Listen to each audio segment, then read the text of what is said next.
A direção que o Senhor nos deu foi o Salmo 23. Versículo 3.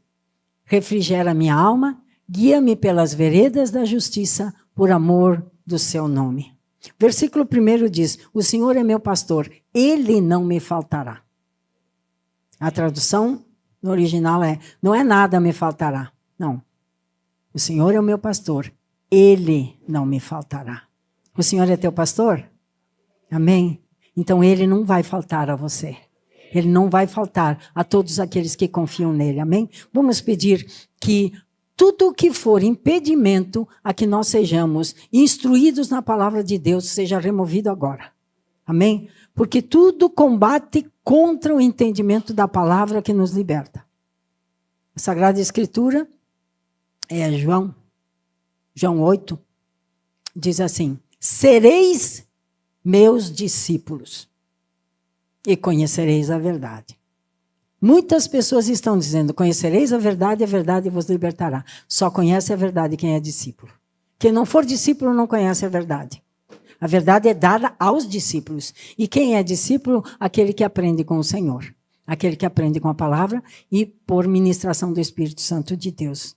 Então, vamos pedir ao Senhor agudeza de pensamento de discípulos para discernir a verdade, porque a verdade é o que nos liberta. Amém? Pai, muito obrigado, Senhor. Nós colocamos as nossas mentes agora na Tua presença também. Pedimos, Senhor, a proteção do sangue de Cristo sobre nós. A Tua palavra nos ensina, Senhor, que quando estamos congregados, o Senhor está presente pelo Seu Espírito Santo. E nós, como corpo, Senhor, estamos congregados aqui. Nós queremos te pedir agora que teu Espírito Santo nos instrua na verdade.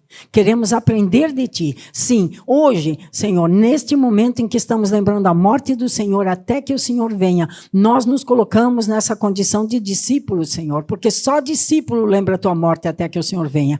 E, Senhor, que a verdade nos seja dada, que tudo aquilo que for impedimento a que nós possamos discernir, entender, para poder praticar a verdade, seja removido do nosso consciente, subconsciente e inconsciente também.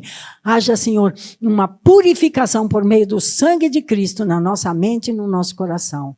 Em nome do Senhor Jesus. Amém, amém. Eu quero pedir a vocês a sua atenção. Quero ser breve, né? Quero pedir a vocês a sua atenção para que nós possamos discernir, entender claramente e depois participarmos da ceia do Senhor. Amém? Você pode sentar.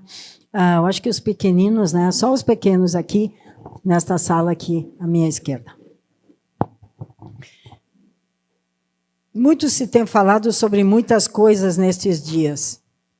E muitas pessoas têm se manifestado de muitas formas nas mídias sociais. E nós precisamos estar atentos para não sermos enganados. O Senhor Jesus, ele ensina lá em Mateus, eu não vou ler, mas você pode ler lá, em Mateus 24, quando os discípulos dizem assim, quais são os sinais da tua vinda? A primeira coisa que ele fala, vede que ninguém vos engane. Vede que ninguém vos engane. Então, nós podemos entender que o primeiro sinal de que o Senhor está próximo é o engano.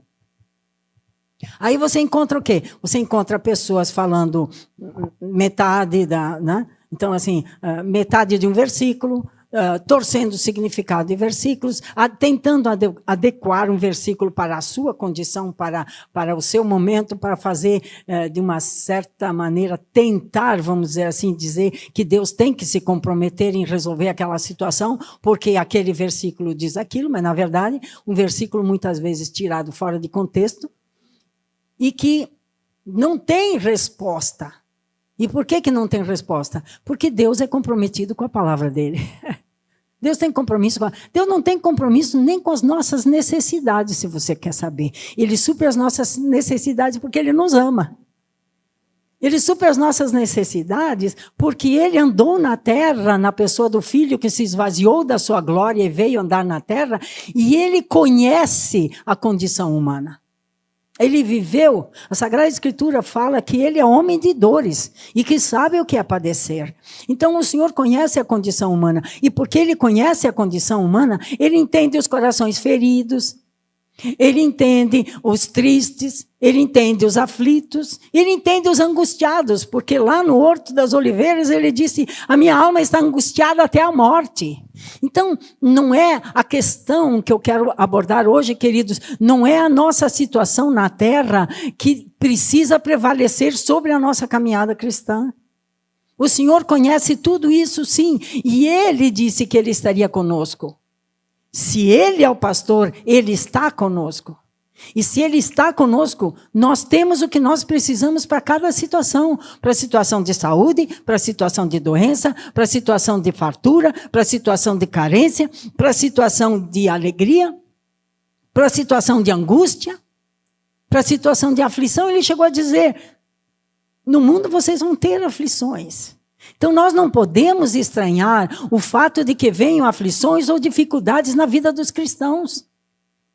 Porque se fosse 1000 maravilhas para todos os cristãos, se essa fosse a real, então os apóstolos seriam os mais infelizes de todos, porque eles foram perseguidos, eles foram apedrejados, eles foram decapitados, eles foram esfolados vivos, Estevão foi morto a pedradas,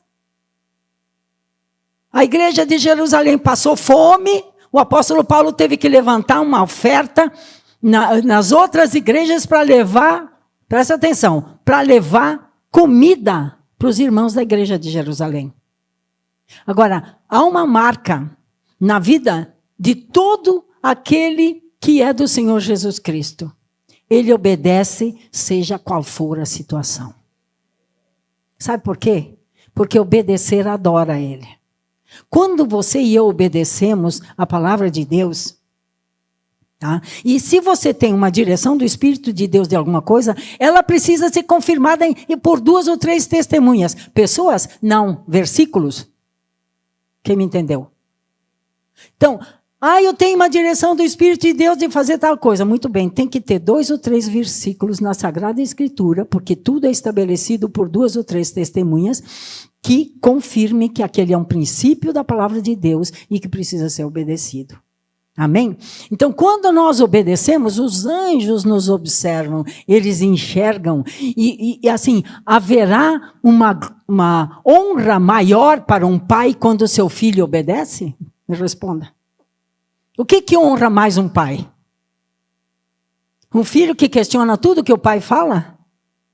Um filho que diz assim, não, isso aqui não, eu acho assim. Um filho que diz assim, não, peraí, vamos com calma, tu não entende a minha situação. Na minha situação, eu não posso fazer isso. Este filho honra o pai? Não. Quem honra o pai é aquele que diz, muito bem, meu pai, o senhor é um homem experiente, que anda com Deus, que já passou por muitas experiências, então eu vou te escutar. Este honra o pai. Está entendendo? Então, aqueles de nós, eu sou mulher, né? Os homens, aqueles de nós que somos casados e temos filho, nós temos filhos, podemos ter, pode ser o caso, né? Quem tem mais de um, podemos ter filhos adultos, podemos ter filhos adolescentes e podemos ter filhos crianças. Pode ser que o filho adulto diga, não pai, eu vou fazer do meu jeito. Esse filho adulto não honra o pai, mas deixa de ser filho? Não deixa de ser filho. O pai ama menos? Não. O pai faz o quê? O pai fica na expectativa de que num determinado momento a maturidade venha para esse filho, que é, né, meio da virada, vamos dizer assim, para que caia em si e comece então a perceber que o pai tinha razão e começa a andar segundo aquilo que o pai mostrou. Eu estou falando de uma situação ideal, nem sempre isso acontece. Mas uma coisa permanece, não interessa como o filho seja, continua sendo filho e o amor do pai não muda por esse filho. Você entendeu? Aí vem o adolescente, tá? Então é outra situação. Aí vem o pequeno. Cada um é uma situação. Nós, como filhos de Deus, somos assim. Alguns de vocês aqui são bebês. Não dá para exigir de um bebê a mesma coisa que você exige de um adulto, de um ancião. Porém, o bebê, ele precisa entender que tudo aquilo que ele já aprendeu, ele tem que praticar também. Amém? O adulto precisa entender que se ele disser, pai, essa eu não aguento, ele está desobedecendo e desonrando o pai. E o ancião, que eu digo, não é quem tem cabelo branco, é pessoas maduras em Deus, deverá ser quase que um porto seguro para onde as pessoas correm para poder ouvir da palavra do Senhor, para ouvir de um sacerdote aquilo que a palavra de Deus está dizendo, porque a palavra de Deus diz assim, que o povo buscará no sacerdote o conhecimento. E a palavra de Deus fala em... Porque tu, sacerdote, rejeitaste o conhecimento, também eu te rejeitarei para que não seja sacerdote diante de mim. Então, aquele maduro, aquela pessoa madura, precisa ter o entendimento de que os discípulos recebem a verdade. Discípulo recebe a verdade. O tanto de verdade que o bebê tem, não é o tanto de verdade que o adolescente tem. Eu falo espiritualmente, tá, gente? Maturidade para chegar à medida de varão perfeito.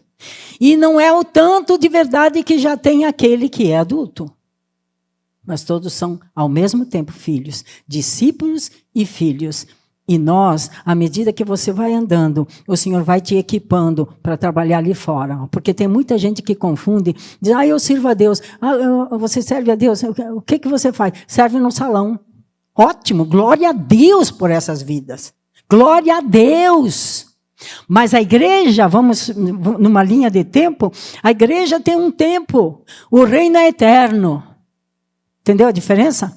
A igreja é um espaço de tempo dentro de uma eternidade que não tem começo nem fim. O reino não tem começo nem fim. Deus sempre reinou e sempre reinará e por toda a eternidade das eternidades. E glória a Deus por isso. Amém? Então, amados, você pode dizer assim, mas aonde você quer chegar? Eu quero chegar na seguinte questão. Hoje está colocada uma proposta para nós.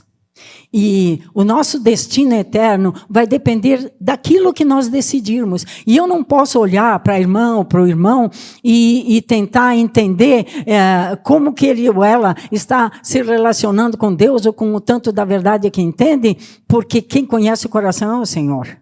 Amém? Esse é o primeiro ponto. O segundo ponto é porque há diferentes níveis de amadurecimento e nós, como discípulos, precisamos entender isso. Esta mesa é inclusiva. O que isso quer dizer, pastora? Isso quer dizer que qualquer pessoa que queira participar dessa mesa pode participar da mesa. O reino é exclusivo. A mesa todos participam. Não fui batizado, posso participar? Pode. Você quer ser discípulo de Cristo, quer aprender com Jesus e com a palavra dele e obedecer? Participa da mesa, porque se você participar em outra condição, vai receber condenação. Agora, então, a mesa, todos participam. Por que eu sei disso? Por que eu sei disso? Teve um que participou, não sei se você se lembra. O nome dele era Judas Iscariotes. Ele passou 3 anos e meio com o Senhor, com os discípulos, amiguinho aqui, amiguinho lá, de vez em quando uma escorregadela, né? Mas ali junto com todos, e ninguém nem desconfiando quem era Judas. Nem imaginavam quem era Judas. E naquele dia, depois, ali na mesa inclusiva, que todos podem participar, Judas participando ali, o Senhor se entristeceu. E ele disse, um de vocês vai me trair. E aí eles começaram, né? Quem é? Quem é? Aí Pedro deu um sinal assim, com a cabeça, né? Para João. E disse assim, pergunta para ele. E o Senhor disse, aquele que comer do bocado que eu entregar. Então a comida, escuta aqui agora, todos, por favor, larguem os telefones. A comida que você comer vai decidir o teu destino. Nossa, pastora, você está hoje faiscando? Estou faiscando. Porque nós não temos mais tempo de perder tempo. O Senhor molhou o pão e deu na boca de Judas. Judas estava participando da mesa. Vamos ver lá em João 13. João 13, 26. João 13, 26 diz assim: é aquele a quem eu der o bocado molhado. E molhando o bocado, o deu a Judas Iscariotes, filho de Simão. Versículo 27. E após o bocado, entrou nele Satanás e disse: pois Jesus, o que fazes, faze-o depressa. Jesus sempre soube quem era Judas. Ele nunca expôs Judas para nenhum dos discípulos. Nunca falou, esse aqui é o... E se cuide, se preste atenção. Nunca, nenhum momento. Naquele momento de angústia, quando ele ia ser traído mesmo, efetivamente traído, ele entristeceu. E aí ele falou para Judas: o que fazes, faze-o depressa. E Judas saiu. E os discípulos não entenderam. Quem entendeu foi João, porque João tinha perguntado. E Pedro, porque Pedro tinha perguntado para João, tinha dito para João perguntar para o Senhor. Então esses entenderam, os outros não entenderam nada. Por quê? Porque amando, ele os amou até o fim. Quando o Senhor Jesus Cristo estava lá no Horto das Oliveiras e Judas chegou com os soldados e com toda aquela gangue e beijou, Jesus disse assim: amigo, com um beijo traz o teu Senhor. Quando Jesus falou amigo, não é como a gente fala às vezes, amigo, hein, amigo. Não foi com ironia. A palavra do Senhor, escuta uma coisa, a palavra do Senhor tem profundidades que você, à medida que estuda, você vai aprofundando cada vez mais o entendimento. Mas ela não tem segunda intenção. Entendeu a diferença? Então, eu posso, por exemplo, estudar um texto bíblico e entender no raso. Eu posso entender um pouco mais profundamente, eu posso entender as relações com os outros escritos da Sagrada Escritura, eu posso entender, mas ela não tem segunda intenção. Segunda intenção é uma palavra que sai da boca de uma pessoa com uma aparência e com um significado diferente. Quando Jesus disse amigo, ele estava dizendo amigo. Ele não estava ironizando, estava dizendo amigo. Por quê? Porque amando, amou-os até o fim. Esse é o nosso pastor. Esse é aquele que não nos falta. Esse é aquele que sabe exatamente cada pensamento que passa pela nossa cabeça, manhã, tarde, noite, madrugada, as angústias, as tristezas, as dificuldades, tantos problemas que afligem da natureza humana. Ele conhece, sabe, os problemas. Eu falei aqui, eu acho que foi a semana passada, nem me lembro mais quando foi. Às vezes a gente não dá valor para aquilo que tem, até que perde. Isso é muito sério. Principalmente dentro da mesma casa. Cuidado para não dar valor somente depois que perdeu. Sabe? Principalmente os cônjuges, pelo amor de Deus, tratem-se com gentileza, com respeito, com carinho. Apoiem um ao outro. Somos companheiros de uma mesma jornada. Eu quero um dia chegar lá, estar lá, né, na glória, assim, e olhar para o ali e dizer assim: meu companheiro de jornada que me ajudou, que orou muitas vezes por mim. Quando eu estava down, não, vamos em frente. Por quê? Porque a Sagrada Escritura diz que a gente vai se reconhecer. Glória a Deus. Então, o Senhor sempre soube que Judas o trairia, mas tendo amado, amou até o fim, como Ele faz com todos nós. Ao ponto da cruz. Segundo, o Senhor não expôs Judas. O Senhor não expôs Judas. Ele não, né? Enfim. E também, não foram os irmãos que o acusaram. Ele escolheu o próprio destino, porque a sua alma o enganou. Sabe, queridos, o versículo que nós lemos do Salmo 23, versículo 3, diz: refrigera a minha alma. Essa palavra refrigera não é essa palavra, é restaura.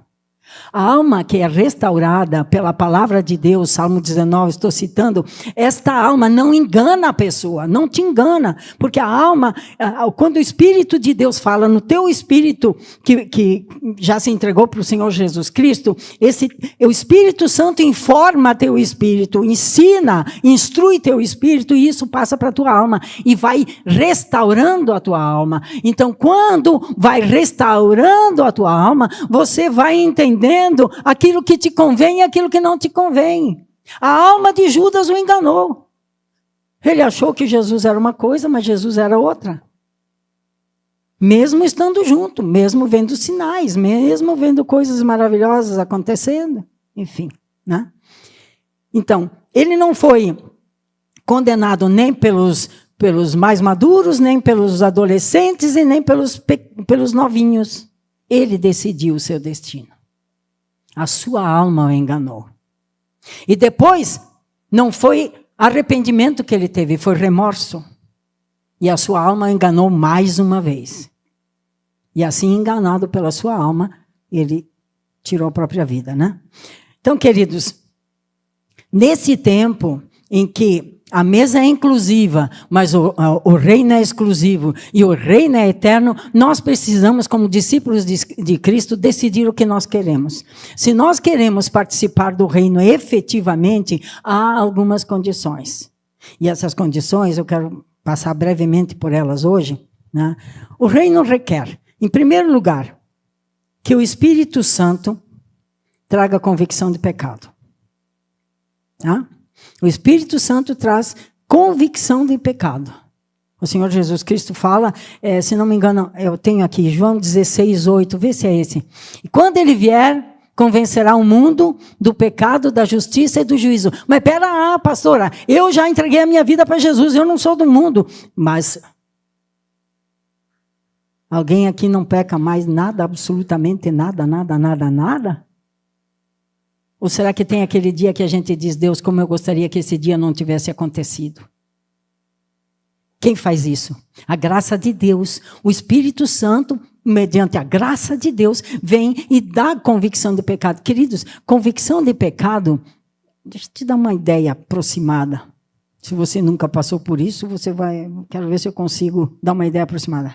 Convicção de pecado é quando você desejaria de todo o coração ter morrido antes que aquela coisa tivesse acontecido. A convicção de pecados te faz chorar a tal ponto de você ficar inchado de tanto chorar. Isso é convicção de pecado.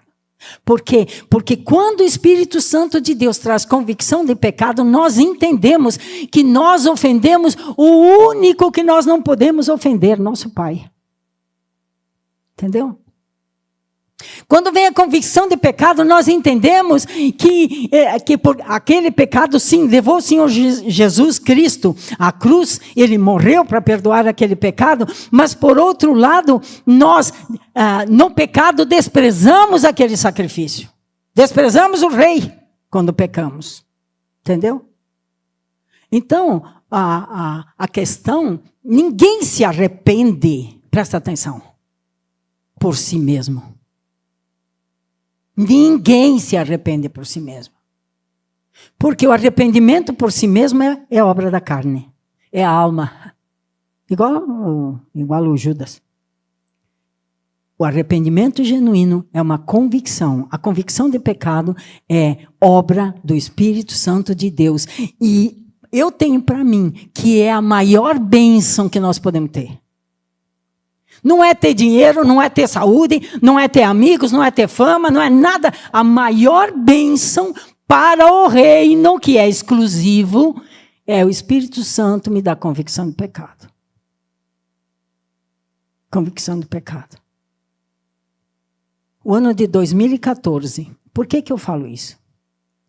No ano de 2014 eu passei todo ele chorando, debaixo de uma convicção de pecado. Eu estou falando de uma coisa que eu sei.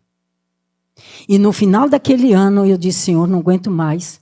Eu sei que o Senhor me perdoou, mas eu queria que tudo isso fosse apagado, esquecido, riscado da minha história. E o Senhor me disse assim, 1 minuto, um movimento meu, eu resgato 30 anos na tua vida.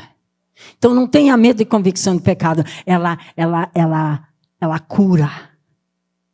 Ela faz bem para nós. Sabe? Muitas vezes as pessoas querem preservar a alma de serem, de repente, advertidos pelo Senhor e fazem dano a si mesmos. Porque quando o Espírito Santo vem com essa convicção, sabe? Ele nos levanta, ele não nos acusa. Ele nos levanta para que nós possamos reconquistar aquilo que ele tem para nós. E junto com a convicção de pecado, outra coisa que está escrita em Romanos 2:4 é que a benignidade do Senhor é que dá arrependimento. Olha, duas coisas. Convicção de pecado e arrependimento. Sou convencida de pecado e me arrependo. Nenhuma delas é possível sem o Espírito Santo de Deus. Não a genuína. Olha lá. Ó. Ou despreza as tuas riquezas da sua benignidade e paciência e longanimidade, ignorando, você por acaso ignora que é a benignidade de Deus que te leva ao arrependimento? Estou arrependido. Deus, o pastor Ari ora, né? Lança no mar do esquecimento. Mas aí vem a convicção, tal pecado, Senhor, eu sei que diante de ti tem um acusador dos irmãos, que é Satanás, ele está me acusando aí, Senhor. Mas é verdade, eu pequei. Eu pequei, Senhor. E quando eu faço esta confissão, o justo juiz olha para o sangue de Cristo e diz, arrependeu, está perdoado. Então, este movimento que os discípulos fazem é a coisa mais urgente nesses dias na terra. Isso é o que há de mais urgente. Não há nada que deveria ocupar mais a nossa força, a nossa intencionalidade.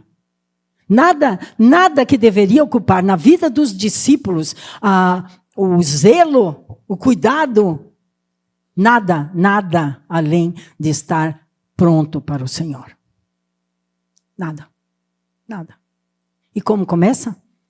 Convicção de pecado e arrependimento. Convicção de pecado e arrependimento. E às vezes, o medo de ferir, né? O medo de se ferir faz a pessoa dizer, não mexe aqui, isso aqui dói muito. Sabe, amados, as coisas podem doer, mas se elas não forem mexidas pelo Espírito Santo. Você lembra que o Senhor Jesus lavou os pés dos discípulos? Quem lembra? Quando ele chegou em Pedro, Pedro disse, não, deixa eu me lavar meus pés. O que Jesus disse para ele, vocês lembram? Se eu não lavar teus pés...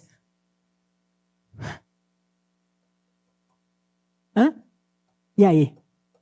Pés falam de caminhada. Se eu não lavar a tua caminhada, você não tem parte comigo. De novo, para lavar a caminhada é convicção de pecado e arrependimento. Estou falando para discípulos, amém? Amém? Hoje é dia para... né? Amém? Glória a Deus, né?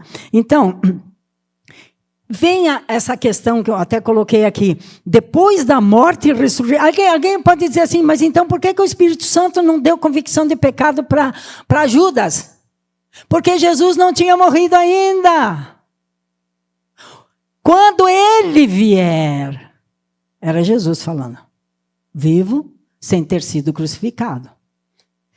Jesus foi crucificado, né? Sepultado, ressuscitou ao terceiro dia, ficou 40 dias na terra, subiu ao Pai e o Espírito Santo veio. E o Espírito Santo veio com a primeira missão dele, trazer convicção de pecado. João Batista não recebeu essa graça do Espírito Santo porque o Espírito Santo ainda não tinha vindo. Você entendeu como é que é? Porque aqui, o que Deus define, o que Deus traça é o que Ele faz. Não importa se a gente acha ou não acha, é aquela história dos filhos. Né?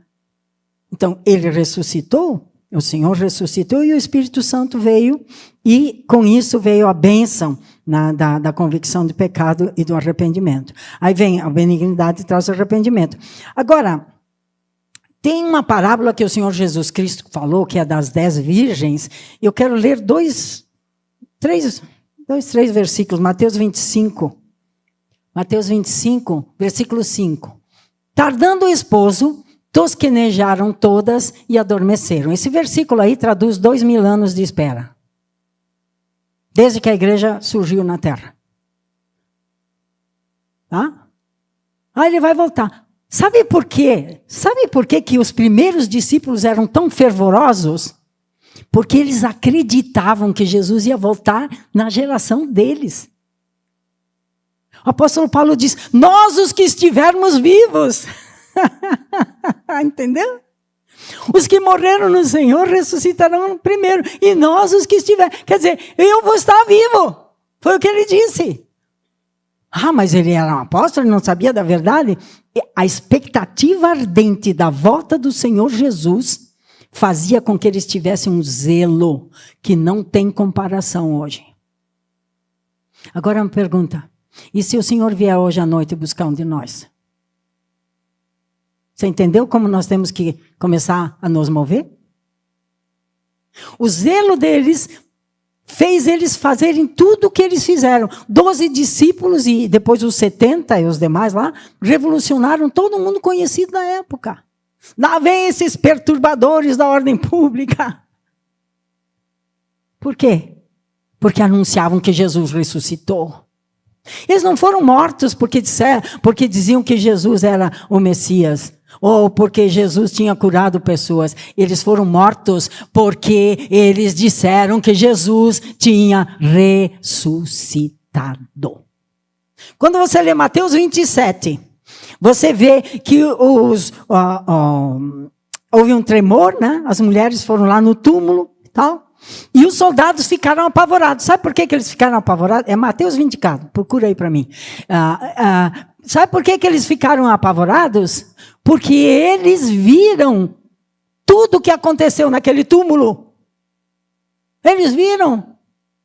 E aí eles foram para os sacerdotes, porque se um corpo de um morto tivesse sido roubado, eles iam ser mortos, porque eles foram lá para guardar. Porque os sacerdotes chegaram no presidente lá deles e disseram assim, ele disse que ele vai ressuscitar, vai, bota alguém lá para cuidar, porque os discípulos vão chegar, vão roubar o corpo e depois vai ser pior do que já está. Então o presidente da época lá deles lá, comandou uma guarda para cuidar do túmulo. Só que esses que estavam lá, eles viram. E eles ficaram apavorados. Aí eles foram... olha aqui, ó. Até o terceiro dia. Não deu caso de que os seus discípulos vão de noite e o furtem. E digam ao povo, ressuscitou dos mortos, e assim o último erro será pior do que o primeiro. Procure aquele em que os soldados vão falar com o chefe. Eles vão falar com o chefe e eles ganham dinheiro para mentir.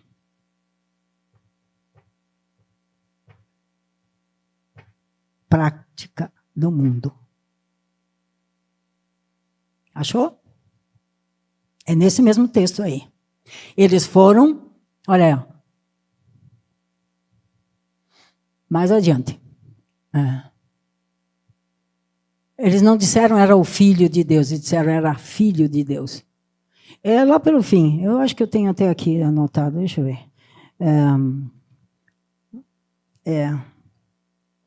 28, desculpa, não é 27, 28. 28, 12. Congregados eles com os anciãos, tomando conselho entre si, deram muito dinheiro aos soldados, dizendo, dizei, vieram de noite os seus discípulos e dormindo nós o furtaram. E, se isto chegar a ser ouvido pelo presidente, nós o persuadiremos e vos poremos em segurança. E eles, recebendo o dinheiro, fizeram como estavam instruídos. E foi divulgado este dito entre os judeus até o dia de hoje. Então, entre eles, ou para eles, os discípulos roubaram o corpo. Mas os soldados sabiam da verdade. Discípulos sabem da verdade.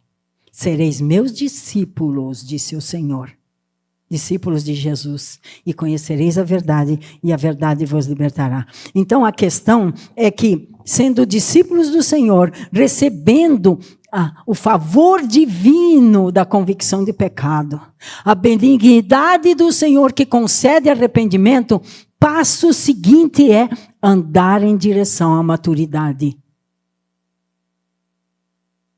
Mateus 25, versículo 5. Tardando o esposo, tosquenejaram todas e adormeceram. Eu tinha parado aqui, né? Eles acreditavam que era naquele dia, naquele tempo deles. Você acredita que Jesus vai voltar? A maioria dos crentes não acredita mais. Sabia? Não acredita.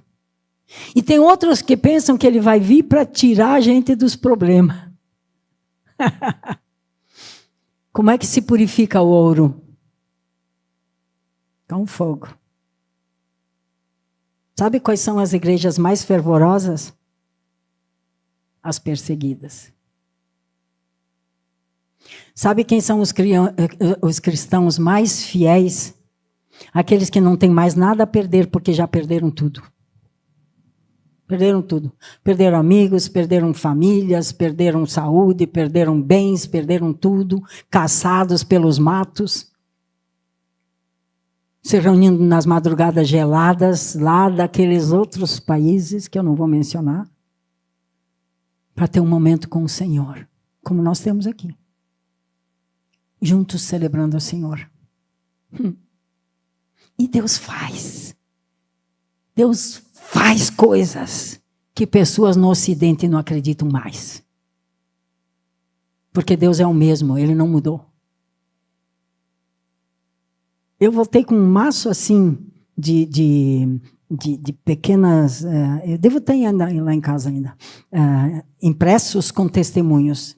E teve um que eu acho até que eu já falei aqui, que me impactou bastante. A família lá no interior, lá naqueles lugares lá, foi para a roça trabalhar. E a vovozinha de 90 e tantos anos ficou em casa muito mal.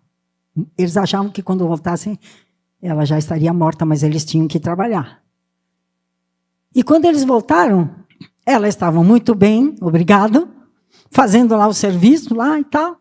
E eles, o que aconteceu?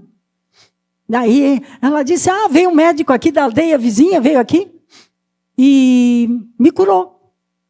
Aí, médico da aldeia vizinha? Sim, um médico da aldeia vizinha.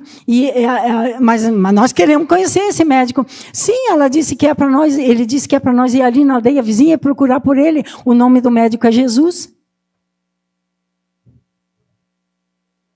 Tá? Isso aí foi no ano de 1995, 94, 95. A outra, o filho de 6 anos morreu. E ela sabia que ia ter uma reunião de cristãos fervorosos. Ela enrolou o filho dela numa manta e foi para a reunião. Não falou nada para ninguém. Foi para a reunião.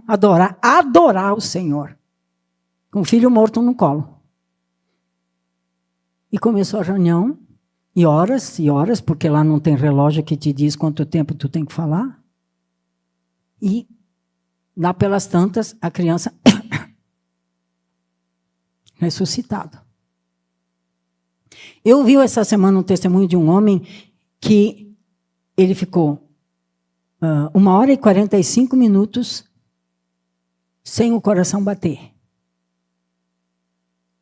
Com uma ficha assim de doenças, todas elas confirmadas. E ressuscitou. O pastor David Onshaw, ele tinha um filho de 10 anos e ele foi para uma conferência nos Estados Unidos. Enquanto ele estava lá, 40 crianças, e o filho dele junto, foram para uma festinha lá na Coreia do Sul e comeram uma comida estragada. E o menino morreu. E quando chamaram o pastor David Onshaw, que estava nos Estados Unidos, ele pegou um avião de volta, e foi lá, pegou o filho dele, entrou no quarto, fechou a porta, dobrou o joelho e disse, Jesus, Ele é minha promessa, eu sei que o Senhor tem poder, restaura a vida do meu filho. Presta atenção, o filho tinha tido óbito, assinado, ele estava nos Estados Unidos, viajou para lá, entrou no quarto, colocou a criança lá e começou a orar. Sabe o que aconteceu? O menino voltou. Sim, peraí. E sabe o que ele contou? Ele contou que ele dizia assim, Jesus, me leva, Jesus. Me leva, Jesus.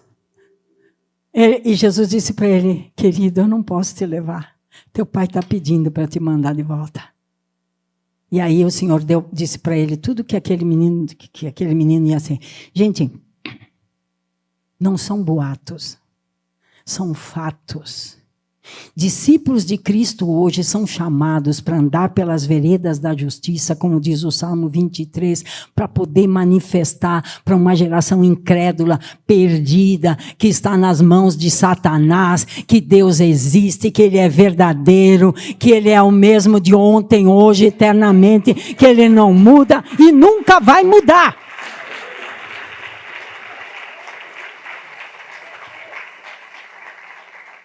Assim como esse, tem muitos outros testemunhos já de coisas. Só que assim, o engano hoje, um dos traços do engano hoje é que o Ocidente, em geral, estou falando genericamente, tá, gente? Não é assim, esse, aquele. Não acredita mais no sobrenatural. O sobrenatural deveria ser o natural para nós. Se eu creio que de fato o Espírito de Deus está aqui, ele tem que estar fazendo alguma coisa em mim hoje. Agora, se eu não creio, eu não reverencio a presença dele, ele não vai fazer nada. Ele vai passar. E vai passar. Certo? Então, Mateus 25:5 diz que 2000 anos e todas dormiram. Todas dormiram. Mas e aí? Versículo 6. Mas, à meia-noite, na hora mais trevosa, quando não tem mais esperança nenhuma, quando não tem nada que aponte o caminho, quando não tem nada, você não vê um palmo diante do nariz. Ouviu-se um clamor. Aí vem o esposo. Então Deus está levantando homens e mulheres em toda a terra para dizer, prepara-te, igreja, para encontrar com o Senhor teu Deus. Porque o Senhor está voltando. Ouviu-se um clamor, aí vem o esposo, saí-lhe ao encontro. Versículo 7. Então, todas aquelas virgens se levantaram e prepararam as suas lâmpadas.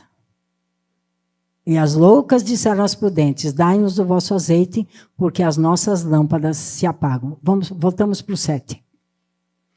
Todas aquelas virgens se levantaram e prepararam as suas lâmpadas. Eu não quero hoje tratar do assunto de quem tinha azeite ou de quem não tinha azeite. Eu quero ficar no se preparar as lâmpadas. A palavra de Deus nos ensina que o espírito do homem é a lâmpada do Senhor. O espírito do homem, até se vocês acharem o versículo aí para mim, por favor. O espírito do homem é a lâmpada do Senhor. Então, se elas preparam as lâmpadas, eu quero entender que elas estavam se preparando no Espírito. Elas estavam intimamente com o Senhor e intimamente com a palavra. Meditação da palavra, intimidade com o Senhor. Intimidade com o Senhor, meditação na palavra. Estudo da palavra, intimidade com o Senhor. Estudo da palavra, oração segundo a palavra. Quando este contexto se forma, todas as outras coisas perdem o valor. Elas são diminuídas. Por exemplo, você não sabe quem aqui está doente de uma doença mortal. Você sabe? Mas o Espírito Santo sabe. Se tem alguém assim, ele sabe.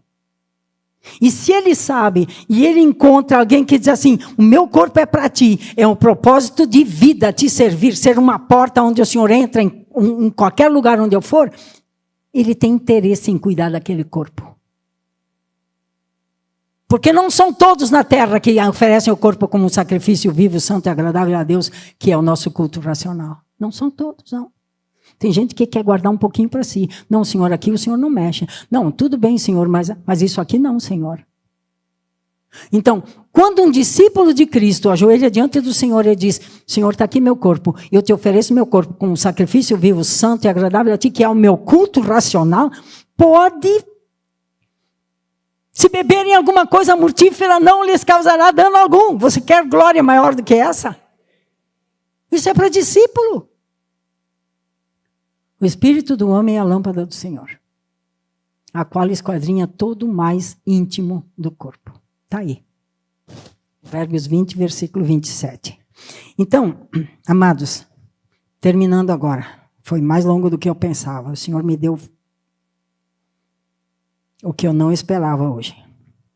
Enfim, Então, buscando o amadurecimento, né, que vem da intimidade com o Senhor e com a sua palavra. Agora vamos ler alguns versículos de Isaías 55, esse sim para fechar.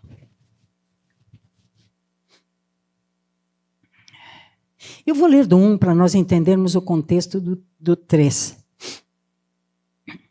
Ó vós, todos os que tendes sede, vinde às águas. Olha o convite para os discípulos aí, para participarem para sempre do reino. E os que não tendes dinheiro, vinde, comprai e comei. Sim, vinde e comprai, sem dinheiro e sem preço, vinho e leite. Me diz uma coisa, como é que eu posso comprar sem dinheiro? Diga com dedicação. Eu posso não ter dinheiro, mas eu posso ter zelo e dedicação. Amém? Versículo 2. Por que gastais o dinheiro, de novo dinheiro, naquilo que não é pão? E o produto do vosso trabalho naquilo que não pode satisfazer? Ouvi-me atentamente e comei o que é bom e deleitai-vos com finos manjares. Aqui fala com gordura. A gordura simboliza a unção. Tá? A unção. Versículo 3. Inclinai os vossos ouvidos e vinde a mim. Ouvi, e a vossa alma viverá, porque convosco farei um pacto perpétuo, dando-vos as firmes beneficências prometidas a Davi. Versículo 7. Deixe o ímpio o seu caminho, e o homem maligno os seus pensamentos. Volte-se ao Senhor, que se compadecerá dele, e para o nosso Deus, porque é generoso em perdoar. Porque os meus pensamentos não são os vossos pensamentos, nem os vossos caminhos os meus caminhos, diz o Senhor. Porque assim como o céu é mais alto do que a terra, assim são os meus caminhos mais altos do que os vossos caminhos, e os meus pensamentos mais altos do que os vossos pensamentos. Amém? Discípulos do Senhor? Inclinai vossos ouvidos, vinde a mim, diz o Senhor, porque os pensamentos do Senhor são mais altos do que os nossos. E eu quero concluir, voltando aqui ao princípio.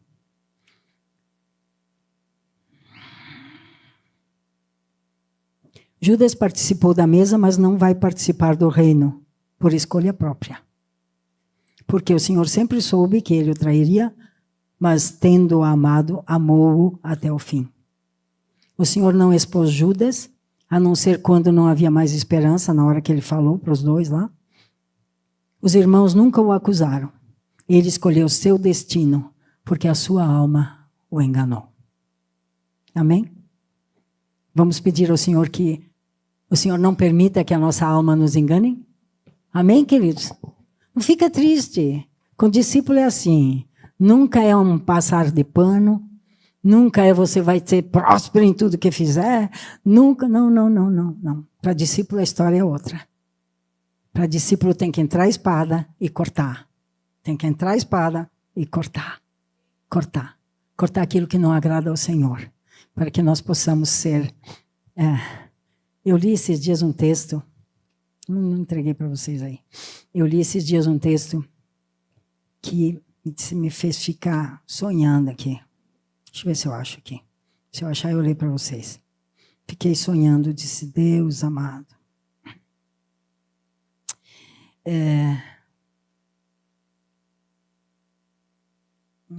Não é esse aqui. Não é. Eu acho que é. Não é esse aqui. Não é. Eu não vou falar. Não é para falar. Não é para falar. Amém, Senhor. Vamos ficar de pé? Você pode orar pela sua alma agora? Porque o Salmo 23, versículo 3 diz que o Senhor restaura a nossa alma. A lei do Senhor, Ele restaura a minha alma e me guia pelas veredas da justiça. Naquele dia, somente os justos estarão lá. E Apocalipse 18 diz, sai do meio dela, povo meu, para que não incorras nos seus castigos. Retirai-vos dela, povo meu, para não serdes cúmplices dos seus pecados e para não participardes dos seus flagelos. Antes de você orar, eu quero fazer algo aqui. Coloca diante do Senhor a necessidade urgente que você tem. Você diz, isso aqui é uma coisa urgente, é urgentíssima. Isso é urgente. Coloca na presença do Senhor. Pai, Nós somos um corpo, Senhor. E um corpo aqui reunido hoje como discípulos. Como discípulos, Senhor. A tua palavra diz que o Senhor nos dá a conhecer a verdade e a verdade nos liberta. Existem, Senhor, muitas promessas na tua palavra de que o Senhor socorre o aflito, o necessitado. Mas nem sempre, Senhor. Porque às vezes somos afligidos para o nosso próprio bem. Mas, Senhor, quero pedir que o Senhor use cada situação que está sendo apresentada agora para trazer glória para Ti mesmo. Usa essa situação que o meu irmão, minha irmã está apresentando e faz o sobrenatural, Pai. Glorifica Teu nome. Mostra o Teu poder, o Teu amor, a Tua misericórdia. E nós juntos vamos celebrar, Senhor, a vitória dos nossos irmãos.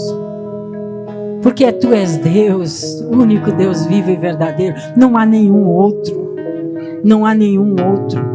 Deus Santo, apresentamos essas necessidades, crendo que o Senhor pode fazer infinitamente mais do que tudo que pedimos ou pensamos, segundo o Teu poder que nós opera.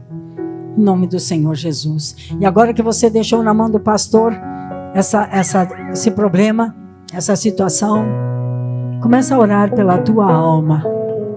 Peça ao Senhor que a tua alma não te atrapalhe.